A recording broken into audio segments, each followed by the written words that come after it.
El contrato del oso. 1. La resaca del ping. El universo, en su infinita y a menudo cruel ironía, tiene formas muy particulares de cobrar las facturas. Para Jorge, la factura de esa noche de martes prometía tener el tamaño del PIB de un país pequeño. Todo había comenzado, como solían comenzar sus mejores y peores anécdotas, con una botella de ron barato y la firme convicción de que el mundo era su patio de recreo personal. A sus 24 años, Jorge había cultivado el arte de ser un desastre con una dedicación casi monacal. Era imprudente por naturaleza, sarcástico por vocación y un metepatas profesional. Disfrutaba del caos, de la sensación de pisar la línea roja solo para ver qué pasaba. Esa noche, la línea roja le pareció una invitación a bailar un zapateado sobre ella. El ron fue solo el aperitivo. Luego vino la marihuana, que transformó su cerebro en una sopa de ideas brillantes y catastróficas.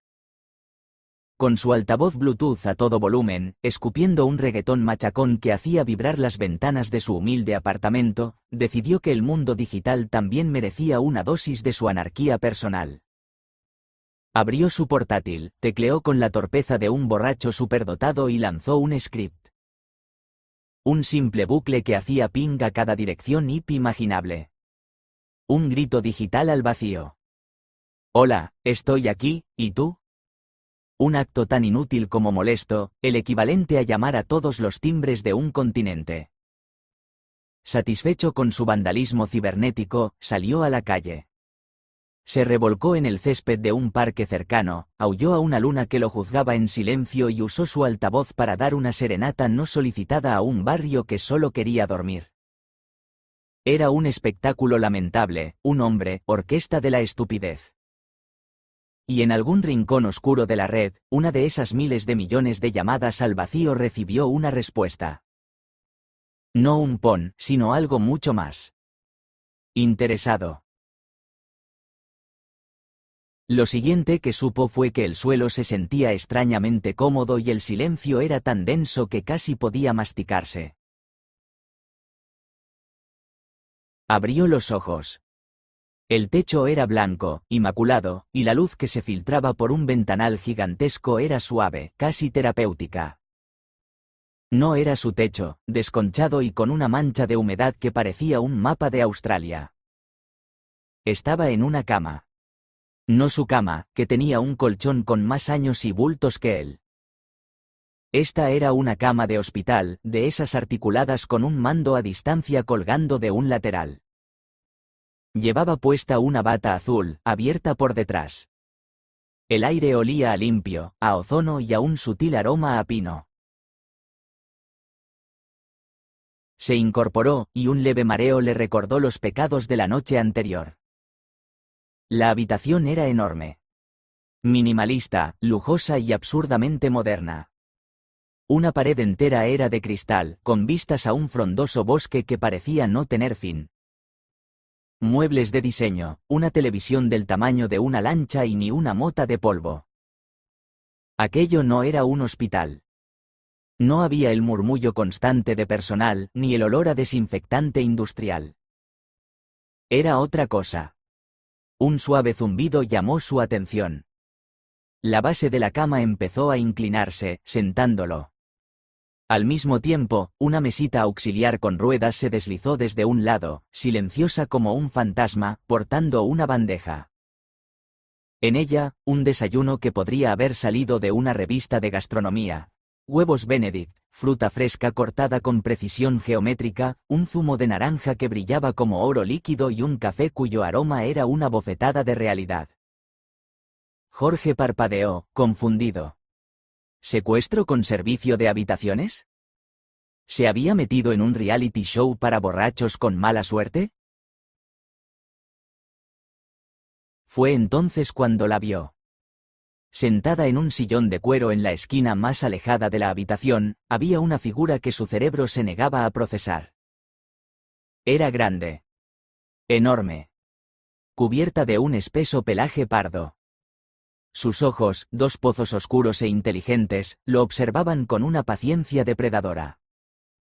Era una osa. Una osa parda, sentada como un lord inglés, con una pata cruzada sobre la otra.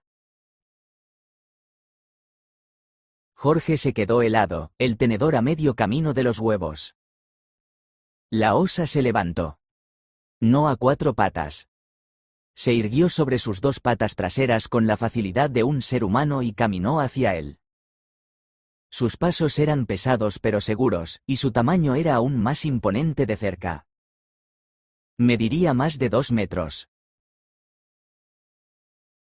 Se detuvo a los pies de la cama, lo miró fijamente y, con una voz grave, profunda y teñida de una irritación muy evidente, habló. Buenos días, Jorge Martínez. Espero que hayas dormido bien. Y espero, por tu bien, que ese desayuno esté a la altura de tus expectativas. Será lo último agradable que experimentes en mucho tiempo si no empezamos a entendernos. Jorge abrió la boca, pero solo emitió un sonido ahogado, un cruce entre una pregunta y una arcada. La osa suspiró, un sonido como el de un fuelle viejo. Me llamo Ana. Y tú, Jorge, me has causado un problema muy gordo. 2. Términos y condiciones. El cerebro de Jorge intentaba desesperadamente encontrar una explicación lógica. Alucinaciones por el alcohol, un sueño increíblemente vívido, una broma elaborada con un disfraz de altísimo presupuesto. Cualquier cosa era más plausible que una osa parda parlante con la dicción de una catedrática de Derecho. Anoche, continuó Ana, ignorando el colapso mental de su invitado, en tu estado de, llamémosla, euforia etílica, decidiste que era una buena idea lanzar un ataque de denegación de servicio distribuido, aunque de una simpleza casi insultante, contra toda la red. Un ping masivo.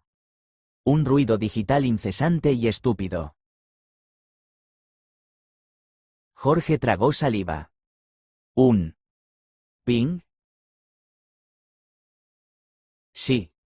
Un ping, repitió Ana, con un deje de desprecio. La mayoría de tus llamadas se perdieron en el éter o rebotaron en firewalls básicos. Pero una de ellas, una entre miles de millones, dio en el blanco. En nuestro servidor principal. Un servidor que, por razones de seguridad que ahora mismo no te incumben, tiene un protocolo de respuesta muy agresivo ante intrusiones no autorizadas. Dicho protocolo te localizó en menos de 3 segundos. La osa rodeó la cama, como un tiburón estudiando a su presa. Jorge Martínez. Vives en la calle del Olvido, número 14, segundo B, un apartamento de 40 metros cuadrados por el que pagas un alquiler desorbitado. ¿O pagabas? Tu casero te va a echar este mes por impago. Trabajabas como técnico informático de bajo nivel en Tecno Soluciones Integrales, donde te dedicabas a resetear contraseñas y a navegar por Internet. ¿O trabajabas? Te despidieron ayer por la tarde por presentarte borracho por tercera vez esta semana. Tu historial académico es mediocre, tus relaciones personales son un desastre y tu principal afición parece ser poner a prueba la paciencia del universo. Cada palabra era un martillazo. Sabía todo. No de forma general, sino con una precisión aterradora. Nosotros, prosiguió Ana, deteniéndose junto al ventanal, somos una organización. Una muy discreta. Con una tecnología que los humanos ni siquiera han empezado a soñar. Y valoramos nuestra privacidad por encima de todo. Tu estúpido ping no fue una amenaza real, fue como si un niño le tirara una piedrita a un búnker acorazado. Pero hizo ruido. Activó alarmas. Y eso, Jorge, es inaceptable. Jorge finalmente encontró su voz, aunque era un susurro tembloroso. ¿Quién es? ¿Sois? ¿Qué eres tú? Ana se giró y le dedicó una mirada que le heló la sangre. Soy exactamente lo que ves. Una osa. Mi equipo está formado por otras como yo. Y tú nos has encontrado. O, para ser más exactos, has hecho que te encontremos. Así que ahora tienes dos opciones. Se acercó de nuevo, y el olor a animal salvaje, a almizcle y a poder, llenó la habitación. Se inclinó sobre él, y su enorme cabeza quedó a escasos centímetros de la suya. Pudo ver el brillo de sus dientes. Opción A, te como. Ahora mismo. Sería rápido. Y solucionarías mi problema de forma permanente. No dejas rastro, nadie te echará de menos durante semanas y, francamente, por tu dieta, probablemente sepas a comida basura. El terror puro y absoluto paralizó a Jorge. Esto era real. La amenaza en su voz era tan tangible como el pelaje de su cuerpo. Opción B, dijo Ana, enderezándose un poco. Trabajas para mí. Para nosotros. Has demostrado una habilidad innata para el caos y una falta de juicio espectaculares, pero también un cierto conocimiento técnico, aunque rudimentario. Y resulta que tenemos una vacante. El anterior empleado tuvo un desafortunado accidente laboral. ¿Qué? ¿Qué clase de trabajo? Balbuceó Jorge. De todo un poco. Servidumbre, para empezar. Limpiarás, harás recados, nos traerás el café. También harás trabajo de ordenador. Fotocopias, impresiones, análisis de datos básicos. A veces, incluso tendrás que pedir el almuerzo por globo. Tus habilidades sociales son deplorables, pero sabes usar una app. Te pagaremos con alojamiento, comida y el incalculable privilegio de seguir respirando. Jorge la miró, luego miró el desayuno, la habitación de lujo, el bosque infinito tras el cristal. Su vida era un desastre. No tenía trabajo, ni casa, ni futuro. La opción A era aterradora. La opción B era una locura. Pero era una locura que lo mantenía con vida. Acepto, dijo, con la voz apenas audible. Ana sonrió. Fue una visión aterradora, una hilera de colmillos amarillentos asomando bajo su hocico. Sabia decisión. Bienvenido a la empresa, Jorge. Ahora, termínate el desayuno. Tienes un día muy largo por delante. Ah, y una cosa más. Intenta escapar, y la opción A volverá a estar sobre la mesa. De forma inmediata. 3. La guarida S.A. Una vez que Jorge se vistió con un mono de trabajo gris que encontró doblado sobre una silla, sorprendentemente de su talla, Ana lo guió fuera de la habitación. Descendieron por una escalera de caracol de cristal y acero que parecía sacada de una película de ciencia ficción. La casa era aún más impresionante por dentro. Espacios abiertos, tecnología integrada en las paredes y un silencio casi reverencial. Llegaron a una sala enorme, una especie de centro de operaciones diáfano. Varias estaciones de trabajo con ordenadores de última generación rodeaban una gran mesa central. Y en esas estaciones estaban las demás. Jorge se detuvo en seco. La sobrecarga sensorial era brutal. En una esquina, tecleando furiosamente en un teclado reforzado, había una osa grizzly.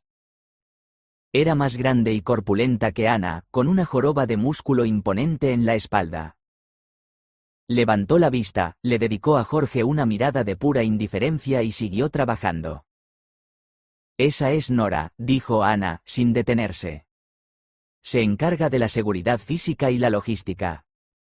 No la molestes. Más allá, sentada en una silla ergonómica que chirriaba bajo su peso, una osa negra de pelaje reluciente revisaba unos planos en una tableta gigante. Parecía más joven y nerviosa. Nerea. Nuestra ingeniera y arquitecta. Diseña la mayoría de nuestros sistemas. Es un poco tímida. En otra estación, una figura en blanco y negro estaba meditando con los ojos cerrados. Un oso panda. Estaba rodeada de brotes de bambú, que mordisqueaba de vez en cuando. Sandra. La única herbívora. Nuestra especialista en botánica, bioquímica y, en general, todo lo que crece. Es pacifista, pero no la subestimes. El corazón de Jorge latía con fuerza. Era un zoo de altas tecnologías. Pero la cosa no acababa ahí. Recostada en un sofá, con una elegancia felina que contrastaba con la fuerza bruta de las osas, había una leona. Su melena era corta, como la de las hembras, y sus ojos ambarinos lo analizaron con una intensidad depredadora. Sonor. Inteligencia y contraespionaje. Sabe cuándo mientes incluso antes de que abras la boca. Te aconsejo que no lo intentes. Cerca de la leona, una jaguar de pelaje moteado supervisaba a una versión más joven de sí misma, una adolescente jaguar que trasteaba con un dron del tamaño de un plato. La madre levantó la cabeza y sus ojos verdes se clavaron en Jorge. Isabel y su hija, Andrea, explicó Ana. Isabel es nuestra jefa de desarrollo de hardware. Andrea es su aprendiz. Y nuestra experta en drones. Jorge sintió un vuelco en el estómago al ver a Andrea. Era hermosa, con una gracia juvenil y una concentración feroz. Sus miradas se cruzaron por un instante, y ella le dedicó una media sonrisa fugaz antes de volver a su trabajo. Jorge se sonrojó. Finalmente, acurrucada en un PUF, una puma esbelta y musculosa afilaba sus garras en un poste rascador de titanio. Y Nancy. Armas y tácticas de combate. Es entusiasta. Entusiasta, parecía un eufemismo para psicópata homicida. Y este, dijo Ana, señalando una pequeña mesa en un rincón, es tu nuevo supervisor. Jorge se giró y vio a un conejo. Un conejo blanco, de orejas largas y ojos rosados, que estaba sentado frente a un monitor triple, con unas diminutas gafas de programador sobre la nariz. Estaba rodeado de latas de bebida energética. Este es Barto. Fue adquirido de forma similar a ti, aunque sus transgresiones fueron menos ruidosas. Es nuestro programador jefe. Y va a ser tu profesor. El conejo, Barto, se giró en su silla y lo miró por encima de las gafas. Su vocecita era aguda y estaba cargada de cafeína. ¿Así que este es el nuevo? Espero que aprendas más rápido que el último. Se convirtió en compost. Barto, encantado. Te enseñaré Kotlin, Python y Java. Si sobrevives a la primera semana, claro. Ahora, tráeme otra de estas, dijo, señalando una lata vacía. Y a ti te toca limpiar los filtros de aire del servidor. Están en el sótano. No toques el botón rojo. Jorge se quedó allí, en medio de aquel manicomio zoológico, con una orden de un conejo programador resonando en sus oídos. Su vida anterior, con sus borracheras y sus despidos, le pareció de repente un paraíso de normalidad. Ana le dio una palmadita en la espalda que casi le disloca un hombro. Bienvenido al equipo, chico. Ya has oído al conejo. A trabajar. 4. Código y confesiones. Las semanas se convirtieron en meses. La vida de Jorge adquirió una rutina tan extraña que empezó a parecer normal.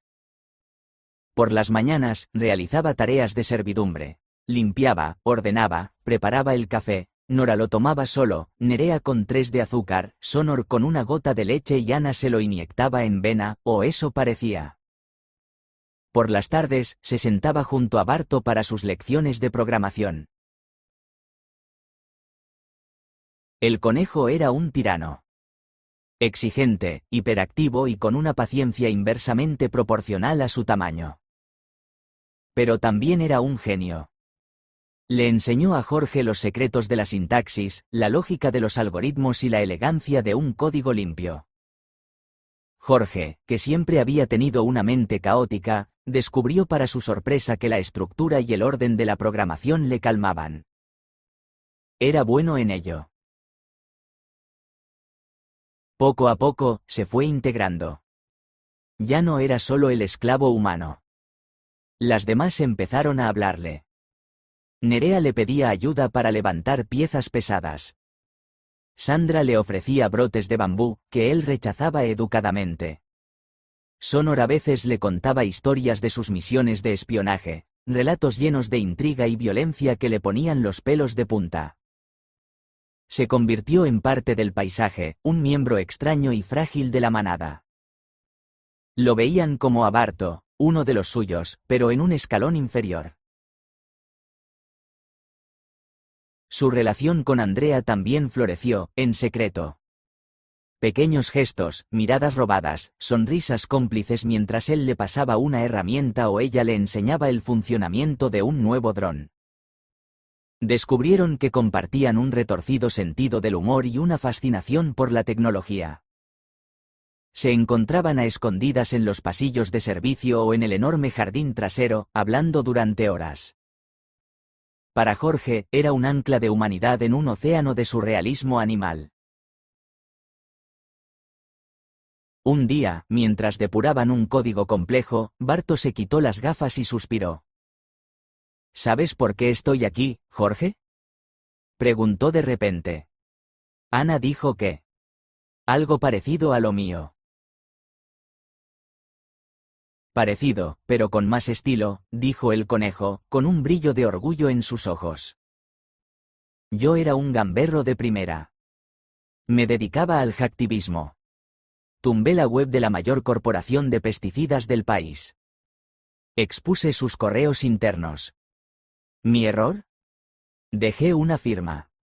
Un pequeño dibujo de una zanahoria. Ana me rastreó. Dijo que admiraba mi audacia, pero que había puesto en peligro su anonimato al atraer atención a la actividad no humana en la red. Me dio la misma opción que a ti. O me unía a su equipo de desarrollo o me convertía en el ingrediente principal de un estofado. Jorge lo miró con nuevos ojos. El conejo no era solo una víctima, era un rebelde, como él. Al menos tú tenías una causa, dijo Jorge en voz baja. Yo solo era un idiota. Todos empezamos siendo idiotas, replicó Barto. La pregunta es si decidimos seguir siéndolo. Esa conversación lo cambió todo. Jorge empezó a sentir algo parecido al orgullo por su trabajo. Ya no era una simple tarea para sobrevivir, era una contribución. Una noche, el grupo estaba reunido en la sala principal, relajándose después de un día intenso. El ambiente era distendido. Nora roncaba suavemente en su sillón. Nancy afilaba un cuchillo con parsimonia. En un arrebato de extraña confianza, impulsado por la sensación de pertenencia, Jorge soltó la bomba. Tengo una cosa, dijo, y todas las cabezas se giraron hacia él. Una especie de. Bueno, es raro. Sonor arqueó una ceja. ¿Más raro que un humano viviendo con un grupo de depredadores con acceso a Internet de alta velocidad? Adelante. Jorge respiró hondo. Tengo una fascinación por los vientres. Especialmente los grandes. Me da paz. Mi pasión, mi fantasía, es simplemente acostarme boca abajo sobre ellos. Como una almohada viviente. El silencio que siguió fue atronador. Jorge quiso que la tierra se lo tragara. Nora dejó de roncar. Nancy dejó de afilar su cuchillo. Ana lo miró con una expresión indescifrable. Fue Sandra, la panda, quien rompió el hielo con una risita suave. Bueno, eso es. Inesperadamente tierno. Jorge se encogió, esperando la burla, el desprecio. Pero no llegó. Para su asombro, la reacción fue de una curiosidad casi clínica. ¿Y te da igual de qué especie sea el vientre?, preguntó Nerea. Nunca. Nunca lo había pensado, admitió Jorge. Solo he conocido vientres humanos. La conversación habría muerto ahí, en un limbo de extrañeza, de no ser por el sonido de la puerta principal abriéndose. 5. La visita y la invitación. Por la puerta entró una leona que Jorge no había visto nunca. Era más joven que Sonor, con el pelaje brillante y un aire de agotamiento feliz. Caminaba con un cuidado especial. Nayara. Rugió Sonor, levantándose de un salto para abrazar a su amiga. El ambiente se llenó de alegría. Era Nayara, una amiga íntima de Sonor que estudiaba veterinaria avanzada en una universidad especial, una institución secreta para animales como ellos. Todas la saludaron con cariño. Cuando se giró, Jorge entendió por qué caminaba con tanto cuidado. Estaba embarazada. Muy embarazada. Su vientre era una esfera tensa y prominente que se movía con la promesa de una nueva vida. Sorpresa, dijo Nayara, radiante. Vuelvo a casa para el tramo final. Voy a tener un cachorrito. La noticia fue recibida con vítores y felicitaciones. En medio del alboroto, Sonor se acercó a Nayara y le susurró algo al oído, señalando a Jorge con la cabeza. Nayara miró a Jorge, luego a su propio vientre, y una sonrisa divertida se dibujó en su rostro. Más tarde, cuando la emoción inicial se calmó, Nayara se acercó a Jorge. Él se tensó, esperando cualquier cosa. Así que tú eres el del fetiche adorable, dijo ella, sin rastro de malicia. Sonor me lo ha contado. Jorge se puso rojo como un tomate. Yo. Lo siento, es raro, yo.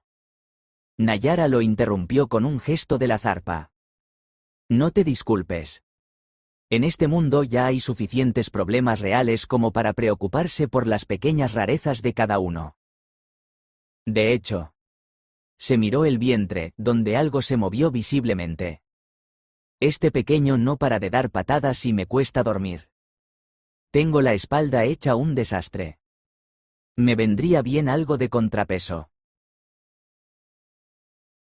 Jorge la miró, sin entender. Te hago una oferta, humano, dijo Nayara con una sonrisa. Si prometes quedarte quieto y no hacer nada raro, te invito a que pruebes la almohada más exclusiva del mundo. A cambio, tú me sirves de manta con peso y quizás este pequeño gamberro se calme un poco. Jorge se quedó sin palabras. Era la oferta más extraña y, para él, más increíble que le habían hecho en su vida. Miró a Sonor, que asintió con la cabeza, divertida. Miró a Ana, que observaba la escena con un interés casi científico. Esa noche, con un nerviosismo que le hacía temblar, Jorge entró en la habitación de invitados donde se alojaba Nayara. Ella ya estaba tumbada de espaldas en una cama reforzada. Con un gesto, le indicó que se acercara. Con un cuidado infinito, como si estuviera manejando un artefacto explosivo, Jorge se recostó boca abajo sobre el enorme y cálido vientre de la leona. El calor, la suavidad del pelaje, el rítmico ascenso y descenso de su respiración y el suave tamborileo de los latidos del corazón del cachorro crearon una sinfonía de calma que nunca había experimentado. Era firme, vivo y vibrante. Cerró los ojos y sintió una paz absoluta.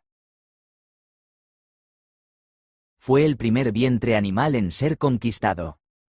Y, como pronto descubriría, no sería el último. 6. Furia y refugio. La paz duró poco. La primavera llegó al bosque que rodeaba la casa, y con ella, un cambio en el aire. Un cambio que Jorge, en su ignorancia humana, no supo interpretar. Un día, el ambiente en la casa se enrareció. Nora estaba más irritable que de costumbre, Nancy parecía vibrar con una energía contenida y Sonor patrullaba la casa sin descanso. ¿Qué pasa?, le preguntó Jorge a Barto en voz baja. La llamada, susurró el conejo, sin apartar la vista de su monitor. Es la época de apareamiento. Los machos de los clanes cercanos están activos. Y eso pone a las hembras de aquí muy nerviosas. El problema, del tamaño de un continente como había predicho la trama de su vida, no tardó en manifestarse. Una tarde, un estruendo hizo temblar la casa. Eran gorilas. 3 enormes machos de espalda plateada, atraídos por la presencia de las hembras, habían decidido que los muros de la casa eran una sugerencia, no una barrera. El caos fue instantáneo. Nora se lanzó a la carga con un rugido que hizo vibrar los empastes de Jorge.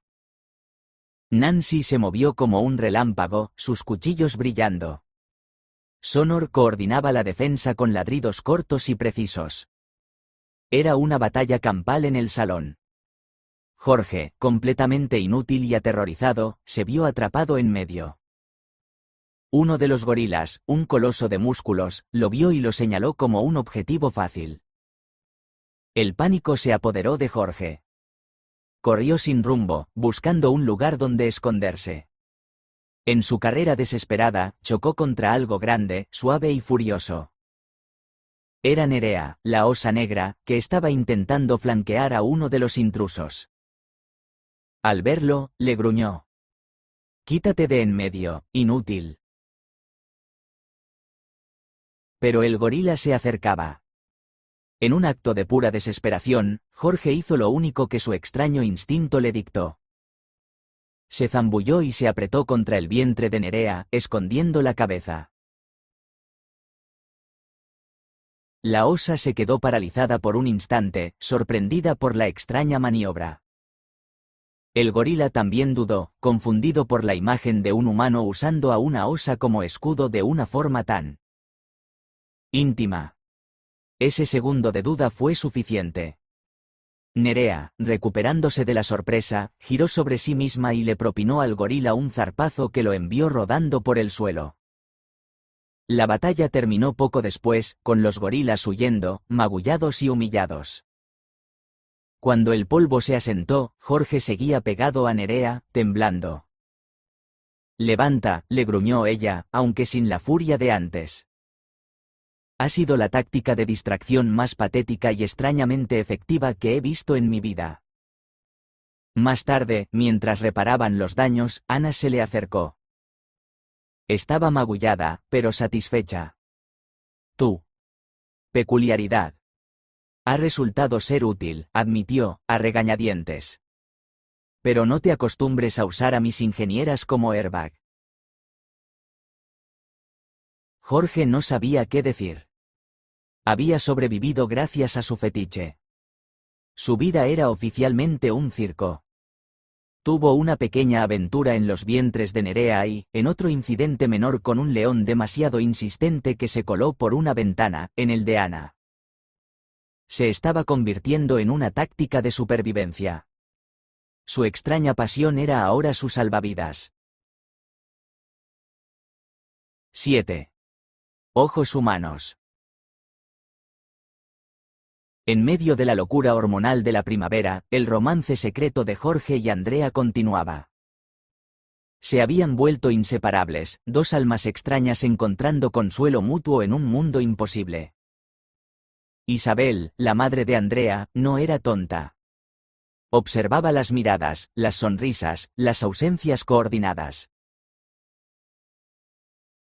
Una tarde, los encontró en el taller de hardware, demasiado juntos, reparando un dron. La tensión era palpable. Jorge se preparó para lo peor, un zarpazo, un rugido, una amenaza de muerte. Isabel los miró a los dos, con sus penetrantes ojos verdes. Luego, para sorpresa de Jorge, se encogió de hombros. Andrea ya es mayorcita para tomar sus propias decisiones, dijo, con una calma desconcertante. Y tú, humano, a pesar de ser frágil, molesto y tener unos gustos muy raros, has demostrado ser leal. Y no eres tonto del todo. Solo hay una regla, si le haces daño, te usaré como sujeto de pruebas para mi nuevo cañón de plasma. ¿Entendido? Jorge asintió tan rápido que casi se desnuca. Bien. Ahora, necesito que... Su frase quedó interrumpida por una alarma. No era un rugido animal, sino un sonido electrónico, agudo y persistente. Era la alarma de perímetro. Todos corrieron al centro de operaciones. En la pantalla principal, las imágenes de las cámaras de seguridad mostraban una visión que les geló la sangre a todos. Vehículos. Furgonetas negras sin distintivos, todoterrenos. Y hombres. Hombres armados, con rifles y equipos tácticos. No eran cazadores furtivos. Se movían con la precisión de una unidad militar. Nos han encontrado, susurró Sonor, sus ojos ambarinos fijos en la pantalla. Los humanos. Se han enterado. La tecnología animal, su sociedad secreta, su existencia. Todo había sido descubierto. Y esos hombres no venían a hacer amigos. Venían a capturar, a estudiar, a diseccionar. Venían a desvelar su secreto y a destruirlo en el proceso. Ana se irguió en toda su altura, su rostro una máscara de furia y determinación. Barto, Jorge, a los teclados. Quiero un apagón total en un radio de 5 kilómetros. Cortad todas las comunicaciones externas. Nerea, activa el protocolo de bloqueo. Ahora. Nora, Nancy, Sonor, Isabel. Prepárense para defender la casa. Sandra, al laboratorio, asegura las muestras. Miró a su insólito equipo, osas, felinos, un conejo y un humano. Su extraña y disfuncional familia. No nos cogerán vivos, rugió. 8. El asedio. La batalla por la guarida había comenzado. Jorge nunca había sentido tanto miedo en su vida, pero junto al miedo, había algo más, una feroz lealtad hacia esas criaturas que lo habían secuestrado, esclavizado y, finalmente, aceptado. Él y Barto tecleaban como posesos. Sus dedos volaban sobre los teclados, levantando cortafuegos, lanzando contraataques cibernéticos, convirtiendo la red de los asaltantes en un caos de datos corruptos y falsas órdenes. Por primera vez, Jorge no estaba creando caos por diversión, sino para proteger. Fuera, la lucha era brutal. Nora era una fuerza de la naturaleza, un ariete de pelo y garras que destrozaba todo a su paso. Nancy se movía entre las sombras, una bailarina letal que incapacitaba a los soldados con una precisión quirúrgica. Isabel y Andrea controlaban un enjambre de drones que acosaban al enemigo desde el aire, lanzando descargas eléctricas y redes de contención. Pero los humanos eran demasiados. Estaban organizados y venían preparados. Usaban granadas sónicas que aturdían a los animales y dardos tranquilizantes del tamaño de un bolígrafo. Jorge vio en una pantalla cómo Sonor caía, alcanzada por un dardo. Vio a Nora retroceder, sangrando por una herida en el costado. Estaban perdiendo. Necesitan una distracción, gritó Jorge. Estoy en ello, chilló Barto. Estoy intentando sobrecargar sus sistemas de comunicación, pero tienen protección militar. No, una distracción de verdad. Fuera. Jorge miró a su alrededor. Vio los planos del sistema de riego del jardín que Nerea había estado diseñando. Vio las notas de Sandra sobre fertilizantes experimentales. Una idea terrible y brillante, nacida de su antigua naturaleza caótica, se formó en su mente. Barto, ¿puedes darme el control del sistema de riego y de los dispensadores del laboratorio de Sandra?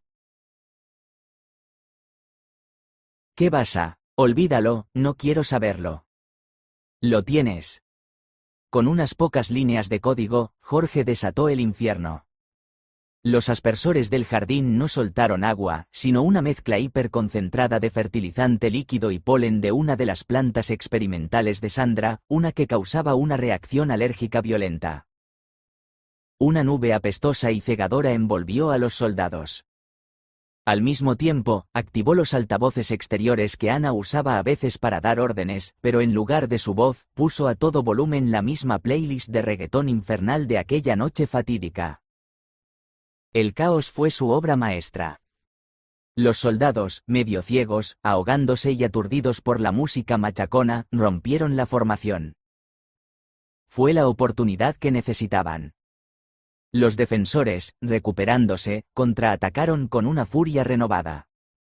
La batalla culminó cuando el líder de los asaltantes logró entrar en la casa y se encontró cara a cara con Ana. El hombre le apuntó con su rifle. Ana simplemente lo miró. «Lárgate de mi casa», dijo ella, con una calma aterradora. El hombre dudó. Y en esa duda, perdió. Al final, los humanos se retiraron, llevándose a sus heridos, dejando tras de sí equipos rotos y el eco de su derrota. La victoria era suya, pero el precio había sido alto. Estaban heridos, agotados, y lo más importante, su secreto había sido revelado. Ya no estarían seguros. Esa noche, reunidos en el destrozado salón, el ambiente era sombrío. «Tenemos que irnos», dijo Sonor. «Nos encontrarán de nuevo. Vendrán más». «Tiene razón», afirmó Isabel, mientras curaba un corte en el brazo de Andrea. Jorge estaba a su lado, sosteniendo el botiquín. Ana miró a su alrededor. Miró a su equipo, a los dos mamíferos más pequeños que se habían convertido en el cerebro de su operación, y a su hogar. Luego, su mirada se posó en Jorge. «Tú, humano. Luchaste bien. Tu estupidez, por una vez, ha sido útil». Jorge sintió una oleada de orgullo.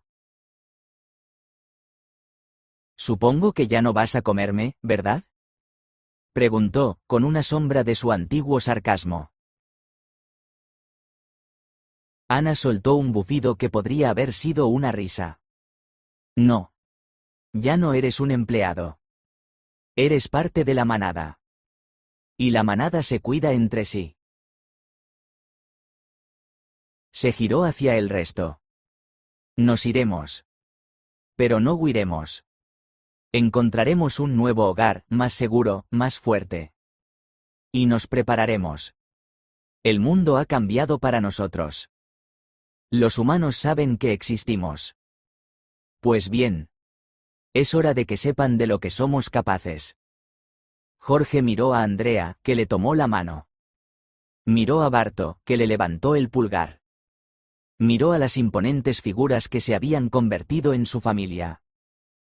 Su vida de imprudencias lo había llevado a un lugar de pesadilla, pero en medio de esa pesadilla, había encontrado un propósito. Los problemas no habían terminado, ni mucho menos. Apenas acababan de empezar. Pero por primera vez en su vida, no los afrontaría solo. ¿Podrían superar los problemas? No lo sabía. Pero estaba dispuesto a escribir el código, a pedir el globo y a usar su extraña habilidad como escudo las veces que hiciera falta para averiguarlo.